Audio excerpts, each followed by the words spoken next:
নবীর মহব্বতে নিজের জীবনটা উৎসর্গ করে দিয়েছেন, শহীদ হয়ে গেছেন। এই সাহাবীরা তাদের ঘরে খাবার নাই, পেটে ক্ষুধা, কয়টা দিন ধরে চুলায় আগুন জ্বলে না। আমার নবীর কদমে চলে আসছেন। আল্লাহর নবীকে এক নজর দেখা মাত্র সাহাবায়ে কেরাম বলেন, ইয়া রাসূলুল্লাহ, আল্লাহর কসম করে বলতেছি, আমাদের পেটে বিন্দু মাত্র খিদা নাই, আমাদের কোনো পেরেশানি নাই। আল্লাহ রাসূল বলেন, সাহাবীরা, আমার এই কদমে আসার পরে আমি দেখতাম তোমাদের পেটে খিদা, তোমাদের চেহারাটা মলিন হয়ে গেছে।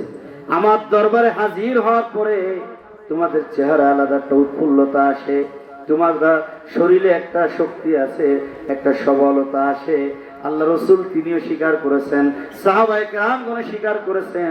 যার কারণে আমার প্রাণের ভাইয়েরা, এই ভালোবাসা তখনই আসবে যখনই আমরা বায়াত হব, যখনই আমরা ফানাপির শায়েখের ভিতরে প্রবেশ করব। সফর চলতেছে, বিন্দু মাত্র কোনো ভয় নাই, কোনো চিন্তা নাই, কারণ সে একজন তরিকতপন্থী, সে তরিকতের আমল করে, যার কারণে আমার কোনো ভয় নাই।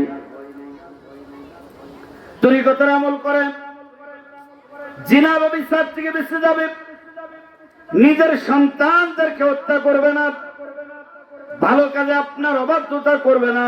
আল্লাহ তাআলা বলছেন, হাবিব আপনি বলেন তারা ভালো কাজে আপনার অবাধ্যতা করবে না। অনেক মহিলারা আছে, তারাও বলে এটা বেদাত, কত রকম ভাবে তারা তালিম করে, উল্টা পাল্টা কথা বলে। সুতরাং ঘরের স্ত্রী যদি তৈরি না হয়, ঘরের স্ত্রী যদি ভালো না হয়, ঘরের স্ত্রী যদি তরিকতপন্থী না হয়, আপনি কশিনকালেও সফলতার শীর্ষে পৌঁছাইতে পারবেন না। ঘর আগে সাজাইতে হবে। এরপরে আল্লাহ তাআলা বলছেন, যারা যে সন্তানকে স্বামীর উরসজাত সন্তান বলে দাবি করতে পারবে না, মানে জেনা ব্যভিচার করেছে আর একজনের সাথে দাবি করে, এটা আমার স্বামীর উরসজাত সন্তান, আল্লাহ তাআলা বলছেন এটা তারা করতে পারবে না। তুমি জেনা ব্যভিচার করবা, এটাও করতে পারবে না। আর কোন কায়দায় জেনা করে, কোন কায়দায় যদি তোমার গর্ভে আরেকজনের বাচ্চা এসে যায়, ওটা তোমার স্বামীর উরসজাত বলে দাবি করতে পারবে না। যদি দাবি করো, বায়াত থাকবে না, ঈমানের খাতায় নাম থাকবে না।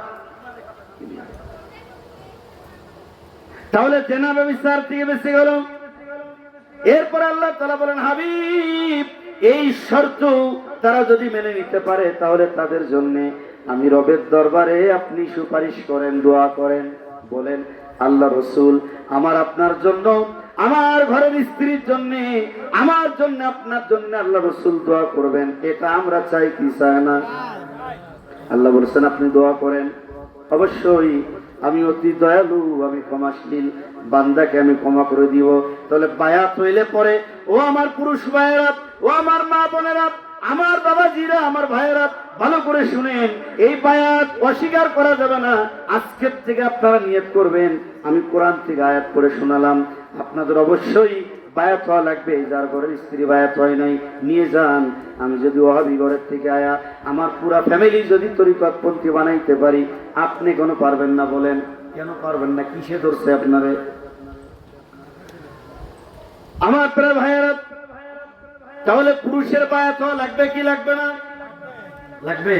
মহিলাদের বায়াত হওয়া লাগবে। আমার ভাইরা, এই বায়াত হওয়ার পরে নবীর প্রেম আপনার আমার হৃদয়ের মাঝে উদয় হয়ে যাবে।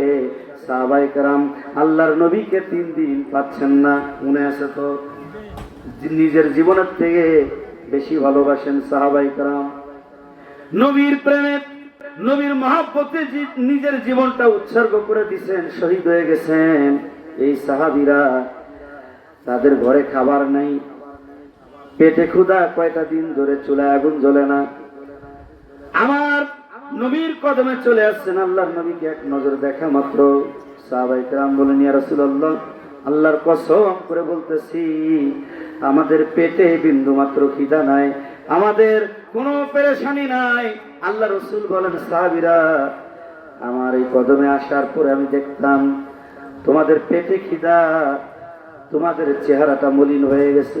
আমার দরবারে হাজির হওয়ার পরে তোমাদের চেহারা আলাদা একটা উৎফুল্লতা আসে, তোমার শরীরে একটা শক্তি আছে, একটা সবলতা আসে। আল্লাহ রসুল তিনিও স্বীকার করেছেন, সাহাবায়ে কেরামগণ স্বীকার করেছেন।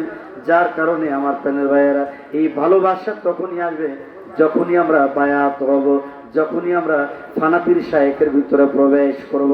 ফানাপির শায়েকের ভিতরে, ফানাপির শায়েক, ফানাপির রসুল, ফানাপিল্লাহ, বাকাবিল্লাহ। আমার ভাইয়েরা, ফানাপির শায়েকের মাকামে যখন আপনি থাকবেন, ফানাপির শায়েকের মাকামে থাকলে পরে আমি এখানে ওয়াজ করতেছি, আমি আমার পীর কেবলাজানকে দেখতে পাচ্ছি, আমি খাবার খাইব, আমি আমার পীর কেবলাজানকে দেখতে পাইব, আমি আমার সমস্ত বিপদে আপদে চলাফেরায় সব জায়গায় আমি আমার পীর কেবলাজানকে দেখতে পাই। কেন? কারণ আমি তো ফানাপির শায়েকের মাকামে আছি।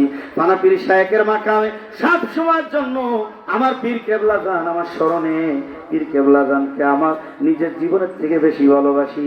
পীর কেবলাজানের চেহারা মুবারক যদিও আমি সরাসরি দেখি নাই, তারপরেও তিনার রওজা শরীফ দেখেছি, তিনার জুতা মুবারক দেখেছি, দরবার শরীফের বিভিন্ন ডিপার্টমেন্ট আমি দেখেছি।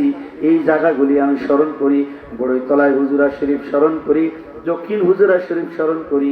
এইভাবে করে আমি সকল ক্ষেত্রে আমার পীর কেবলাজানকে দেখতে পাই।